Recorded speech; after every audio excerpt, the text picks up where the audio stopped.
hace unos cuantos meses Guyana toma una iniciativa en Naciones Unidas y el gobierno venezolano pues queda de lo más tranquilo. Una situación un tanto contradictoria o absurda, porque la embajada venezolana en Georgetown había informado y no hubo ninguna reacción.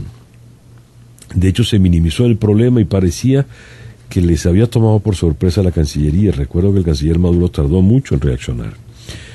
En ese entonces hicimos un foro acá con Emilio Figueredo, ex embajador, quien estuvo al frente del proceso de negociaciones, y con Sadio Garavini, quien también fuera embajador en Georgetown, allá en Guyana. Pues pasan las semanas, pasan los meses, avanza la contienda política, el presidente está en La Habana, quien es el que directamente ha manejado todos los procesos internacionales. El presidente originalmente había dicho que el problema con Guyana era una herencia colonial y por lo tanto decidió dejarlo de lado, y ahora ha cambiado radicalmente la posición de la Cancillería. De hecho, el 9 de este mes, el ministro del Poder Popular para las Relaciones Exteriores de la República Bolivariana de Venezuela le envía una carta al excelentísimo señor Ban Ki-moon, secretario general de la Organización de Naciones Unidas en Nueva York, donde manifiesta que el gobierno tiene reservas en acción suministrada por el gobierno de la República Cooperativa de Guayana, que en el resumen ejecutivo propone un límite a la plataforma continental generada por el territorio ubicado al oeste del río Esequibo, que es objeto de una controversia de soberanía territorial sujeto al Acuerdo de Ginebra del año 66. ¿Qué pasa aquí? ¿Por qué este cambio radical y en qué situación estamos ahora? Pues hemos decidido invitar a los mismos panelistas de la otra oportunidad.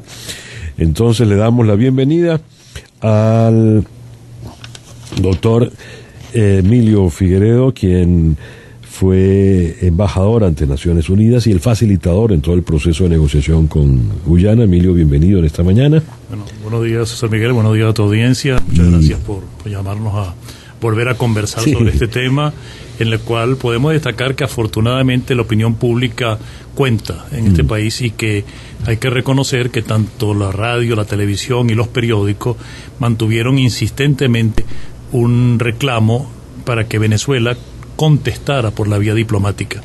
Y eso fue lo que hicieron. Y le doy la bienvenida también a Sadio Garavini, quien fuera embajador precisamente en Georgetown. Bienvenido, Sadio. Buenos días, César Miguel, buenos días, Emilio, y buenos días a todos los que nos escuchan. Y, por supuesto, les invito a ustedes, queridos oyentes, a que se incorporen a esta conversación. Nos interesan sus preguntas y opiniones. Pueden manifestarlas por nuestros teléfonos en Caracas, 201-6072, 263-1090, el Twitter @cmrondón y el email cmr@exitosfm.com. ¿Qué pasó? Emilio Figueredo. Bueno, yo creo que definitivamente desde la reunión que hubo en Puerto España, que fue la primera consecuencia de una fuerte respuesta de especialistas en Venezuela y de los medios de comunicación, en que señalaban los peligros que esa decisión de Guyana inconsulta con Venezuela podía acarrearnos, fueron generando poco a poco algunas modificaciones. Las de Trinidad, bueno, más o menos, pero algo hubo. Después vino el comunicado de prensa que vimos hace unos días, que no creo que lo redactó la misma persona que redactó esta carta, que está, y tengo que reconocerlo, perfectamente bien redactado. O sea, es realmente un retorno a lo que ha sido la política exterior tradicional de Venezuela. Podríamos decir que hemos dado de nuevo un viraje de 180 grados. O sea, bueno, mejor dicho, hemos regresado al punto de donde nunca hemos debido salir, y del cual salimos a partir de 2004, cuando por una serie de manifestaciones unilaterales del presidente Chávez fue como debilitando, o sea, la reclamación, hasta llegar a eso que dice el mismo comunicado de prensa, que decía que esto es una herencia del colonialismo. Yo digo, bueno, como que algunos dirigentes del gobierno desconocen que en 1817 el Libertador, desde Angostura, emitió un decreto en que fija la frontera en Fuerte Moruco. O sea que estaba clarísimo cuál era la delimitación de los ámbitos de competencia de ambos. Entonces mal puede decirse que es una consecuencia del imperialismo cuando fue el propio Libertador el que fija esa línea al oeste del río Esequibo.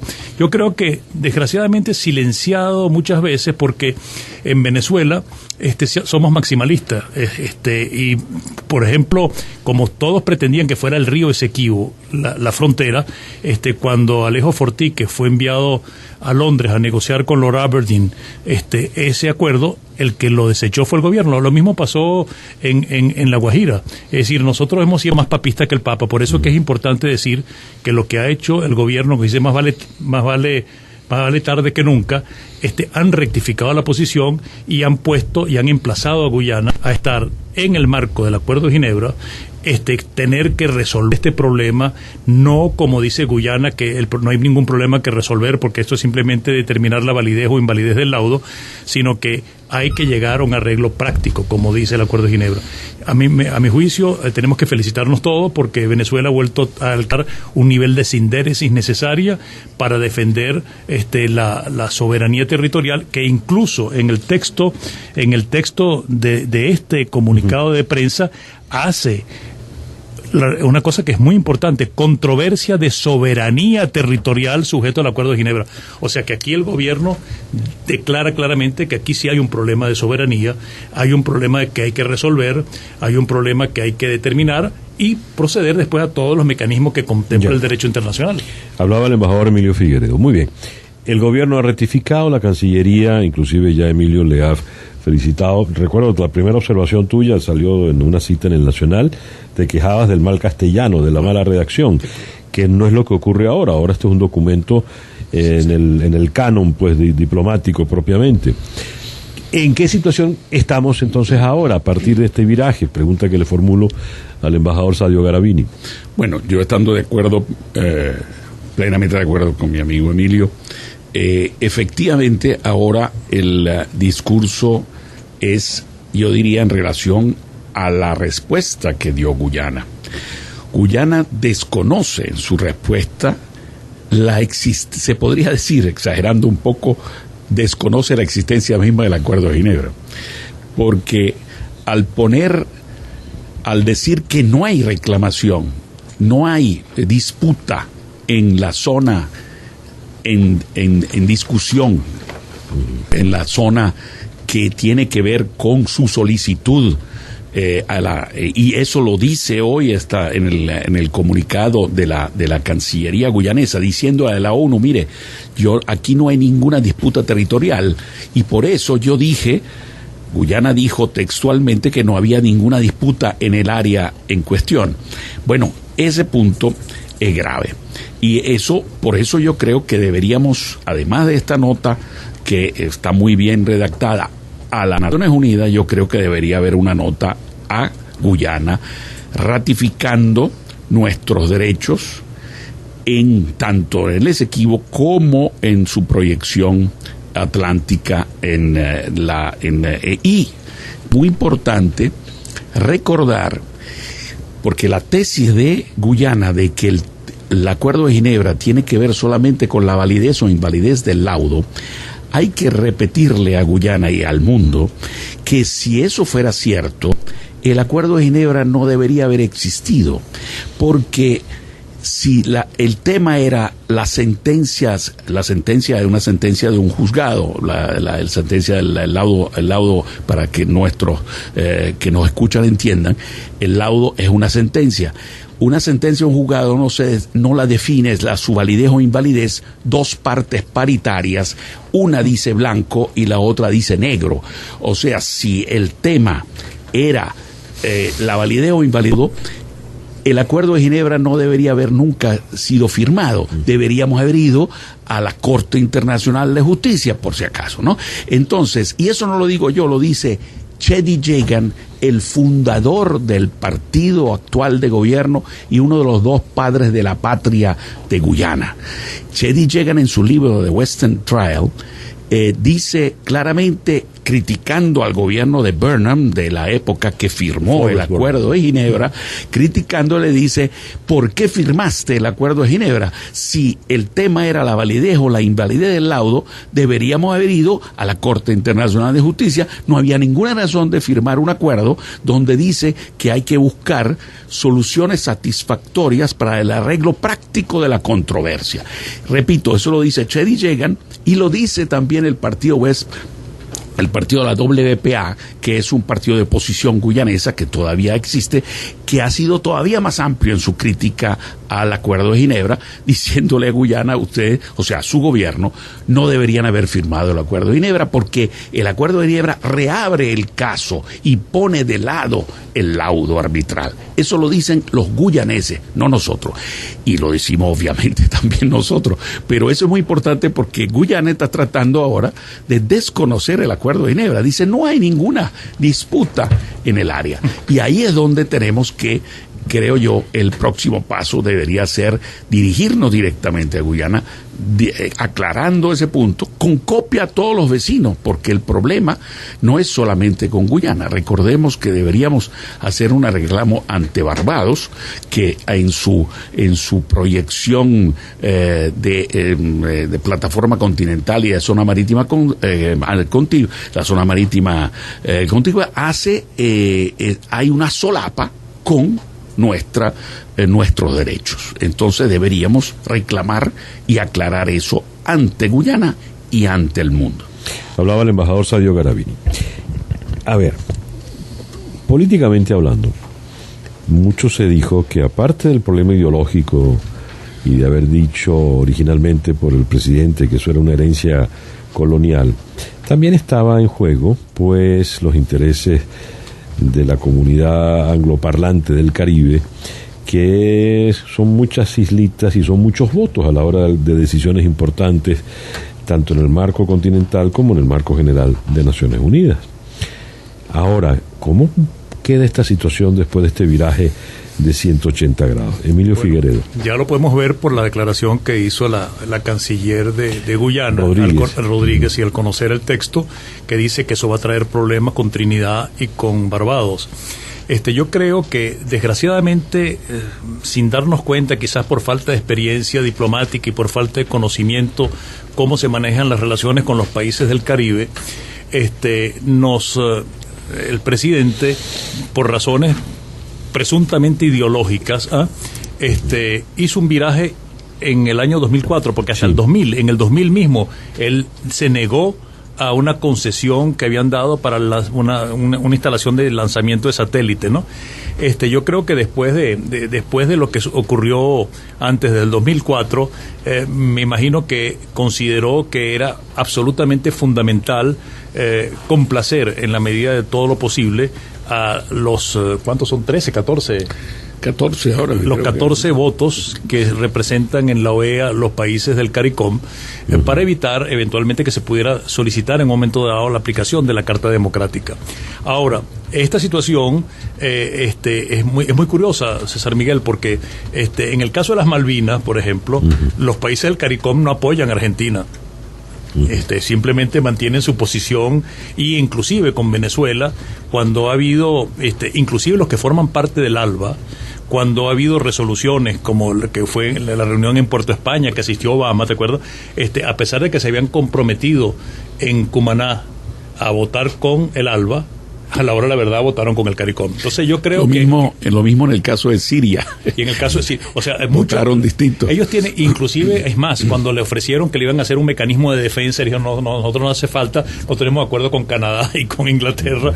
Y entonces ellos están muy claros en lo que ellos quieren. Ahora Venezuela también tiene que estar clara, porque aquí lo que se está defendiendo es el futuro del país en una parte estratégicamente fundamental, como es la proyección de las bocas del Orinoco y, digamos, toda la fachada atlántica, que representa no solamente digamos, una protección natural, que es lo que hemos luchado toda la vida cuando los ingleses pretendieron arrebatarnos parte de la ribera del Orinoco, sino que además es una zona muy rica en hidrocarburos. Entonces yo creo que es hora de que Venezuela mantenga su cooperación, ayuda, pero también saque los dientes cuando hay que sacarlo para defender nuestros intereses. Primero vienen los intereses nacionales y después vienen, bueno, toda la solidaridad necesaria. Además, en ese sentido de tener una presunción de una afinidad entre gobierno socialista, es lo que se dice en criollo, cachicamo trabaja para la APA, porque quien se está beneficiando de eso es Brasil. Entonces yo creo que aquí esto, afortunadamente, aunque dice más vale tarde que nunca, finalmente llegaron a razón y, como dice, es de sabios rectificar, y definitivamente vamos a tener una reacción y van a empezar a protestar, porque era muy fácil llegar a una condición en el que no había ninguna consecuencia en cualquier acto que se hiciera. Es más, yo manifesté, en la última reunión manifestamos lo grave de los silencios, que los silencios crean aquiescencia y podían crear una situación de estoppel contra Venezuela. Menos mal que se le puso un parado a esto, pero todavía hay cosas por definir. Hay que definir frente a Barbados, hay que definir frente al laudo que hubo entre Surinam y Guyana, que tiene como punto de partida un sitio que está en el territorio Esequibo. Ahora, ¿cuál es la solución? Lo dice muy claro el acuerdo. Está el Acuerdo de Ginebra. El Acuerdo de Ginebra es muy explícito, como dijo Sadio hace poco, porque no solamente dice que cualquier controversia, textualmente, debe ser resuelta en forma que resulte aceptable para ambas partes. Yo no conozco ninguna sentencia judicial que generalmente sea aceptable para ambas partes. Y dice además que la solución tiene que ser práctica, pacífica y satisfactoria para las partes. Un arreglo pacífico no es un arreglo judicial, o sea, un arreglo judicial es simplemente combinatorio, o sea, usted va y se decide sobre eso. Entonces yo creo que ahora sí va a traerle ciertas complejidades en esa relación, pero sigue siendo Venezuela importante por Petrocaribe, sigue siendo Venezuela por la cooperación, pero llega un momento que no se puede dejar tampoco mamar el gallo. Déjame que les lea aquí algunos de los comentarios que nos llegan de los oyentes. Solvas, ¿cómo y quién resuelve este tema definitivamente? ¿Cómo se desarrolla esta región sin una presencia efectiva en la zona? Expósito, ¿existe realmente alguna posibilidad de recuperar el Esequibo? El oyente Juan Expósito, desde la autopista regional del centro, debe estar en una cola. Francisco Buenfil, ¿qué ha tenido y sigue teniendo Guyana que hace que todavía sigamos esperando tenerla como territorio venezolano? Otras opiniones, Omni Herrera. Gran parte de la zona de reclamación está habitada por guyaneses y resguardada por ellos. ¿Qué puede hacer Venezuela? Pirosal hace una observación interesante. No creo que el cambio haya sido un ataque de cordura, solo que los tiempos cambian. Guyana y Estados Unidos en ejercicios militares conjuntos. Y Bujay, ¿será que para lograr esa buena carta es que abandonamos la diplomacia del micrófono y demagogia gracias a la enfermedad? Sadio Garavini. Me parece que muy interesante los comentarios, particularmente el último. Empezaría, quizás el hecho de que el presidente esté fuera tuvo algo que ver, porque efectivamente esa carta, este comunicado parece escrito, repito, más por la Armada que por la Cancillería. En la Armada es donde saben de la importancia de la plataforma continental, de nuestra fachada atlántica y de la salida libre al Atlántico, y por lo tanto me parece que allí la mano de la Fuerza Armada tuvo que ver en ese respecto. El presidente, en cambio, recordemos lo que hizo en el 2007, que es precisamente, creo que el problema que está relacionado con su olvido, vamos a decir así, o su desatención sobre este tema, que es un problema de ceguera ideológica. Él, al decir en el 2007 que la reactivación de la reclamación venezolana se debía a una presión del imperio norteamericano que quería desestabilizar el gobierno, por cierto, no independiente de Cheddi Jagan en esa época, precisamente en Guyana, él deslegitima la reclamación en sí y demuestra que tiene un desinterés sobre ese tema. Ahora, este comunicado, en cambio, manifiesta un interés clarísimo, por eso está muy distante de las posiciones que ha tenido el presidente Chávez personalmente. Quizá, repito, que la lejanía física del presidente en este momento ha permitido que esto pasara de una forma tan contundente como pasó. Así que creo que allí hay algo. Y en relación al Caribe, yo creo que hay diferencias. Por ejemplo, así como tenemos que reclamarle a Barbados sobre esa solapa de la cual hablábamos antes en la zona económica exclusiva y la plataforma continental, con Trinidad yo creo que no deberíamos tener ningún problema. Con Trinidad está el acuerdo de 1990 firmado de delimitación de áreas marinas y submarinas, que en lo cual no hay ningún problema, sino todo lo contrario. Tenemos una excelente relación y así como con otros países del Caribe, que se puede perfectamente manejar la reclamación, porque, repito, lo que se está buscando es un arreglo práctico, satisfactorio para ambas partes, lo cual implica que no puede llegarse a posiciones maximalistas, como decía el propio Emilio hace poco. Probablemente yo soy de la idea, efectivamente, que si el laudo hubiese sido justo, debería haber arrancado del río Morocco, que es precisamente donde el propio Libertador delimitó, puso los límites de la Gran Colombia en ese momento, en 1817. Hablaba el embajador Sadio Garavini. A ver, Esparza Figuera, reparando el daño colateral. ¿Será que de a poquito están reparando los desatinos presidenciales? ¿Está perdiendo poder el presidente Chávez? Astolfo Inciarte, las personas que hacen vida en esos territorios se sienten venezolanos, eso nos ayuda en las negociaciones. Cuando hablamos de Guyana, hay aquí un detalle interesante. Cuando uno ve el mapa, uno está hablando más o menos de la mitad del territorio, dos terceras partes del territorio guyanés. Por otra parte, es interesante el punto que defendió Emilio Figueredo hace un rato con relación al acuerdo de Ginebra. Ciertamente nunca hay un acuerdo que ambas partes terminen contentas, ¿no? Hay que llamar al rey Salomón y ver cómo se resolvería, pero solo Salomón, quiero decir, resolvía ese tipo de cosas satisfactoriamente para ambas partes. Una resolución pacífica no es una decisión judicial, es otra cosa. Bien, uno recuerda que el presidente León inclusive llegó a aquel momento crucial en que envió tropas a la frontera y se planteó con el Rupununi. Y cuando el caso del Rupununi, ¿no? Bien, en la actualidad, ¿qué va a terminar pasando en todo esto?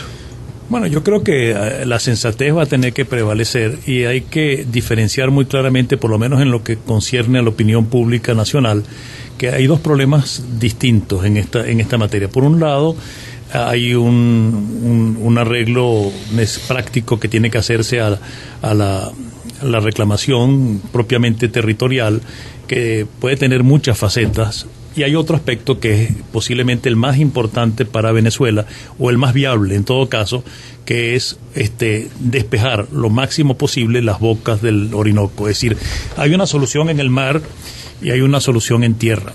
La solución en tierra es muy difícil porque efectivamente, como han dicho, y ellos están en posesión del territorio, no creo que hay en este momento ninguna afinidad entre la población guyanesa que vive en ese sitio y Venezuela, pero hay fórmulas, y muchas fórmulas las exploramos nosotros cuando estuvimos negociando con la contraparte guyanesa, buscando lo que se llamaba una fórmula simbólica, pero con una profunda rectificación en el mar.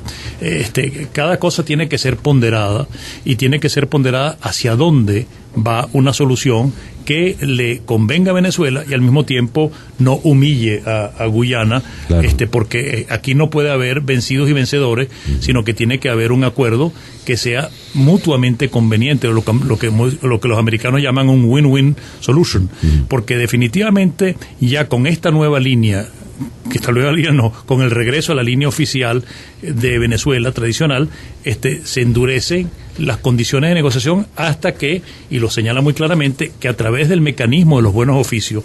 Recuérdense que los buenos oficios, para los que no saben, no conocen derecho internacional, no es una mediación, no es una sustitución por un tercero, son las dos partes que están negociando, pero ayudadas, auxiliadas por un buen oficiante al cual en un cierto momento se le puede decir, bueno, presenta tú esto. Pero la negociación es una negociación que está en manos de la parte. Siempre, sí. O sea, nosotros no hemos pasado ni al arbitraje, ni a la conciliación, ni siquiera a la mediación, porque aquí el juego, o digamos la pelota, está en manos completamente de las dos partes. Entonces, las reacciones airadas que pueda tener la canciller va a tener que encontrarse, y el gobierno venezolano tiene muchos mecanismos, y el presidente Chávez tiene mucha fuerza para poder llevarlos a la racionalidad y tratar de una vez por todas de resolver este problema que efectivamente no debería existir en el siglo XXI, pero tampoco quiere decir que no exista, que tengamos que renunciar a todo. No solamente renunciar a la reclamación, sino a la zona marítima nuestra o a la fachada atlántica. Hablaba el doctor Emilio Figueredo. Ya estamos acercándonos al final. Les leo uno de los comentarios que nos han llegado, algunos con humor e ironía. Por ejemplo, el que plantea Juan Pedro: ¿ustedes creen que los guayaneses quieran estar en este régimen? Se pregunta. Daniel Belandria: ¿puede Venezuela ocupar administrativamente el territorio en reclamación de igual manera como lo hace Guyana? Miguel Arrieta: ¿qué pasa con las concesiones mineras otorgadas por Guyana en el territorio en reclamación? A lo cual habría que agregar el tema de las maniobras militares. Por otra parte, Nicolás, creo que esta es la pregunta de las 64.000 lochas, que era lo que ya estaba abordando Emilio. ¿En la práctica real este tema será eterno o es que se pretende que el territorio sea devuelto? ¿Cuál es el arreglo lógico? Finalmente, un oyente que se identifica como Te lo digo: si Venezuela gana, ¿cómo haría con los guyaneses que ya viven allí? ¿Sería una nueva franja de Gaza suramericana? Sadio Garavini, ya para concluir. Mire, este punto, yo creo que hay que poner el acento de que esta es una oportunidad, como dice por cierto el comunicado de la mesa de unidad, que hay que reactivar la negociación con Guyana. ¿Por qué es una gran oportunidad? Porque Guyana está interesada en ampliar su plataforma continental de 200 a 350 millas, y por eso hizo la solicitud ante las Naciones Unidas. Con nuestra objeción, eso no puede proceder, no puede avanzar, porque el propio reglamento de la Comisión de Límite de Plataforma Continental dice que no puede tocar, no puede definir, no puede discutir en esa comisión, no se puede discutir en esa comisión áreas donde hay un diferendo territorial o una reclamación, etcétera. Bueno, ahora este es el punto para decirle, mire, vamos, Guyana, vamos a negociar un arreglo práctico, una solución satisfactoria para ambas partes, para que los dos podamos delimitar y ampliar nuestra plataforma continental, nuestra zona económica exclusiva sobre el mar. Y allí, repito, de acuerdo con Emilio, la solución lógica, que de paso a mí me consta también en mis años de embajador en Guyana, privadamente el gobierno de Guyana ha estado en disposición en diferentes ocasiones en dar una rectificación, pero repito, una rectificación marginal de territorio para que pudiera proyectarse sobre el mar.